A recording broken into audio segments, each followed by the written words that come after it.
Hello students, in this poetry lesson we are going to study and analyze the poem The Tale of Custard the Dragon written by Ogden Nash.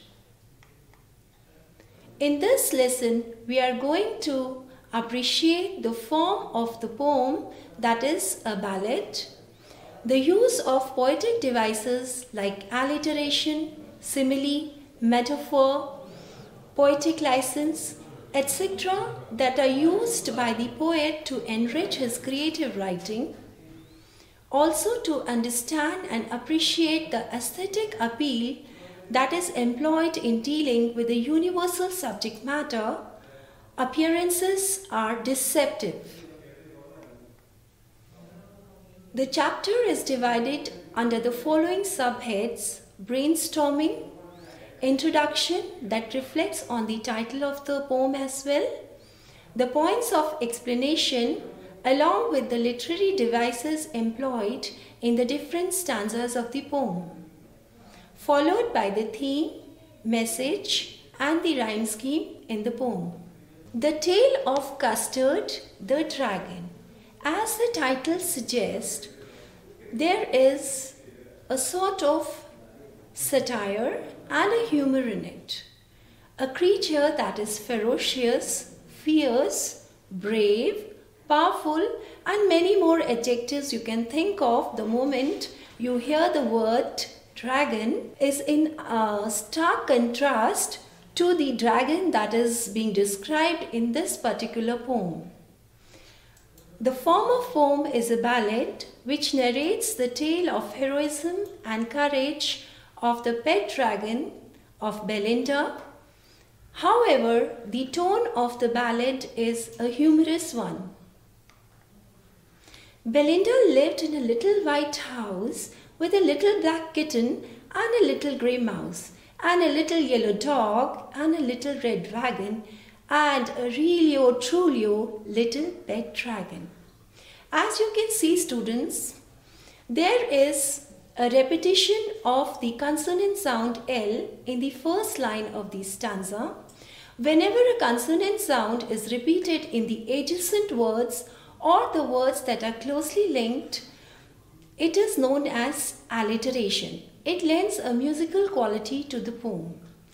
And also, the word little has been repeated 6 times in the stanza and some other stanzas of the poem to emphasize the setting of the poem, to describe the house of Belinda and the little pets she owns. The last line, and a really truly little pet dragon.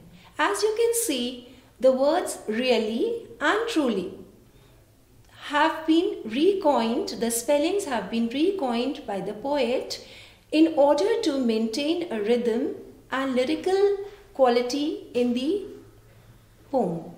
This is known as poetic license. So in the first stanza itself, we see the use of alliteration, repetition and poetic license.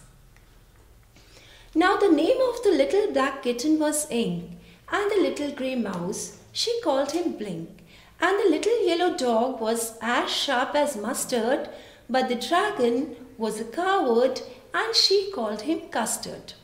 We have the repetition of the word little, of course, and the little dog, the little yellow dog has been compared to mustard, and this is the usage of a simile. When two unlike things are compared using like or as, it is known as a simile.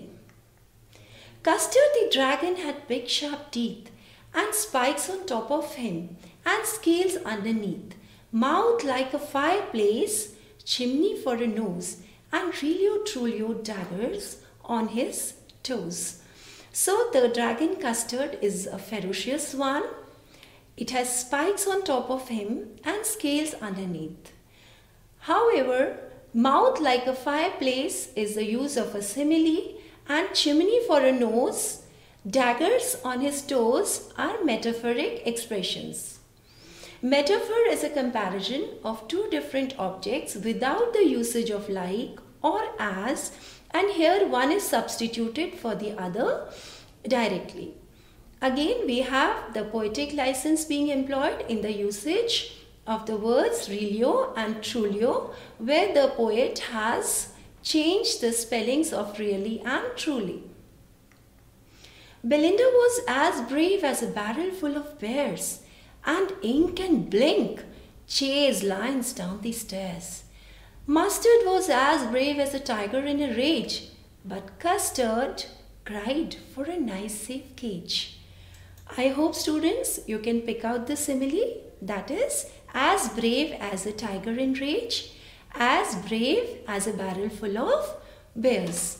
The consonant sound B in Belinda, brave, barrel, bears is repeated for the rhythmic effect, so it's an alliteration. Ink and Blink chase lions down the stairs is an exaggeration used by the poet. Belinda tickled him, she tickled him unmerciful. Ink, Blink and Mustard, they rudely called him Percival. They all sat laughing in the little red wagon at the Relio Trulio cowardly dragon. Again, there is a repetition. Belinda tickled him, she tickled him, unmerciful, to emphasize that he was really tortured and he was laughed at by the inmates of the White House. Ink, Blink and Mustard, they called him Percival. The use of Percival is an allusion by the poet. An allusion is a poetic device where the poet suggests or indirectly hints at an idea, a person, a thing, a mythological aspect in history in order to explain the aspect that he wants to explain. And here Percival was one of the brave knights of King Arthur. And of course, I don't need to repeat the poetic license that is being employed in the poem. Belinda giggled till she shook the house, and Blink said, "Vick, which is giggling for a mouse." Ink and Mustard rudely asked his age, when Custard cried for a nice safe cage. Belinda giggled till she shook the house is an example of exaggeration. When the spellings of the sounds resemble the spellings, the sounds actually produced as weak, the poetic device that is involved is onomatopoeia. Suddenly, they heard a nasty sound, and Mustard growled and they all looked around. "Meouch!" cried Ink, and "Oh!" cried Belinda, for there was a pirate climbing in the winter. So, here, meowich is the onomatopoeia, and winter, the spelling of window has been changed to window so that it rhymes with Belinda. And again, the poet has used the poetic license.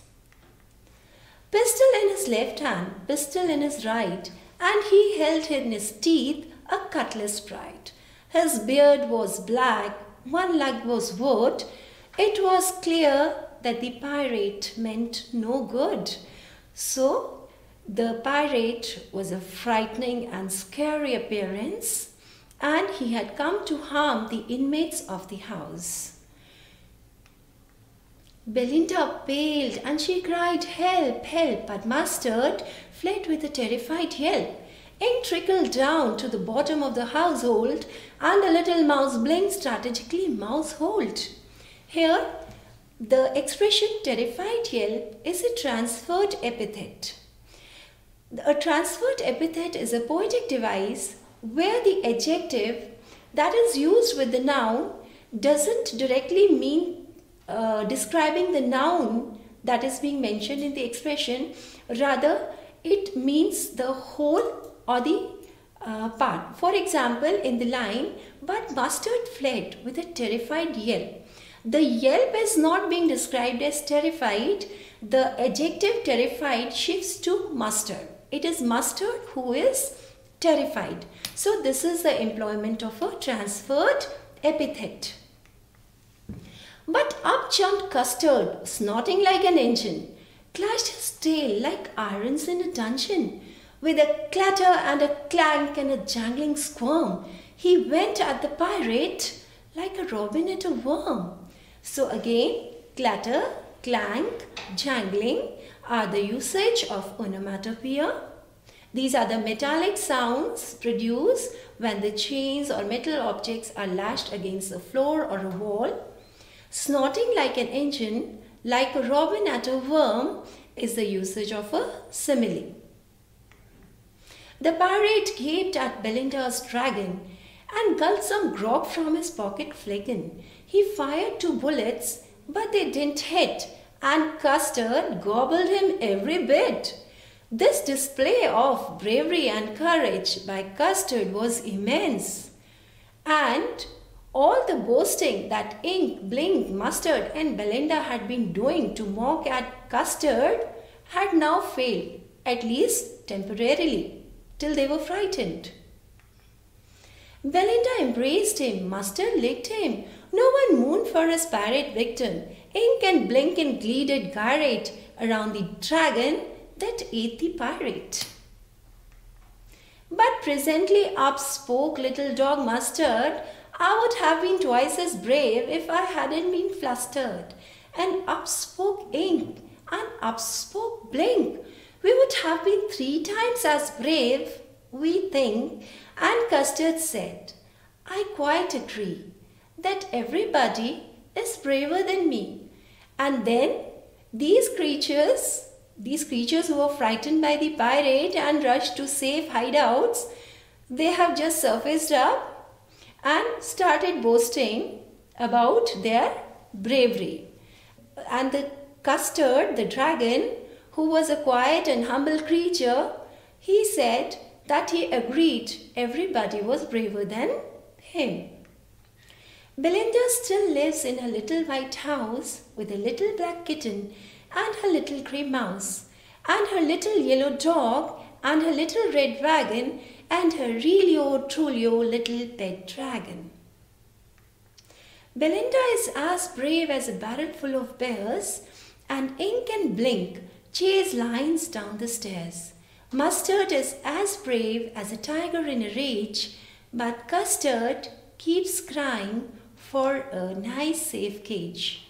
Again, the employment of simile and exaggeration lent aesthetic appeal to the poem.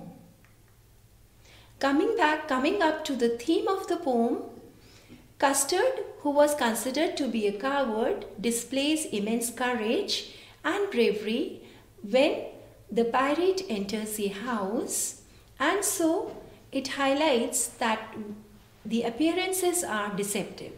The assessment of people done by themselves and by others at times can be faulty. It is Custard who was considered to be coward, poses the real threat to the pirate. So it's very obvious that the message of the poem is that we should not judge people on the basis of the outward appearances. Appearances prove to be deceptive, and sometimes claims too prove to be false. The true characters of a person or an individual is revealed in the times of adversity. Rhyme scheme from stanza 1 to 12 is AABB, whereas the last 2 stanzas follow the rhyme scheme AABB and CC. That's all for this class, children. Thank you.